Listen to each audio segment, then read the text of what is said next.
నమస్తే, welcome to Bharati TV. నేను దేవ. నాసిక్ నగరంలో వెలుగులోకి వచ్చినట్లు ప్రచారం జరుగుతున్న ఈ సంచలన కథనం ఇప్పుడు అనేక అనుమానాలకు తావిస్తోంది. కానీ ఇందులో నిజమెంత, అతిశయోక్తి ఎంత అనేది ప్రధాన ప్రశ్నగా మారింది. ఒక ప్రముఖ సంస్థలో పనిచేస్తున్న మహిళా ఉద్యోగులపై వ్యవస్థీకృతంగా వేధింపులు జరుగుతున్నాయన్న ఆరోపణలు సోషల్ మీడియాలో వైరల్ అవుతున్నాయి.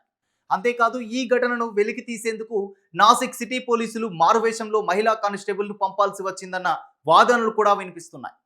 అయితే నిజంగా ఇలాంటి ఆపరేషన్ జరిగిందా, పోలీసులు అధికారికంగా ఏమంటున్నారు అనే విషయాలు ఇంకా స్పష్టంగా తెలియాల్సి ఉంది. ఇక ఈ వ్యవహారంలో సంస్థలోని కొందరు ఉన్నతాధికారుల పాత్రపై కూడా అనుమానాలు వ్యక్తమవుతున్నాయి. ఫిర్యాదులు వచ్చినా వాటిని పట్టించుకోలేదా, లేక అంతర్గతంగా పరిష్కరించేందుకు ప్రయత్నించారా? బాధితుల వాదనలు ఎందుకు ఆలస్యంగా బయటకు వచ్చాయి అనే ప్రశ్నలు తలెత్తుతున్నాయి. మరోవైపు సోషల్ మీడియాలో ఈ ఘటనకు మతపరమైన రంగు మలుపుతూ వివిధ కథనాలు ప్రచారంలో కావడం పరిస్థితిని మరింత క్లిష్టం చేస్తుంది. నిజంగా ఇది ఉద్యోగ స్థల వేధింపుల కేసా, లేక దానిని వేరే కోణంలో చూపించే ప్రయత్నమా?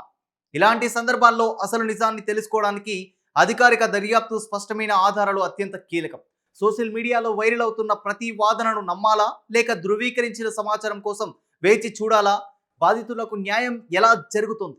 సంస్థలు మహిళల భద్రత కోసం తీసుకోవాల్సిన చర్యలు ఏమిటి? ప్రస్తుతం ఈ కేసు చుట్టూ మిస్టరీ మరింత ముదురుతోంది.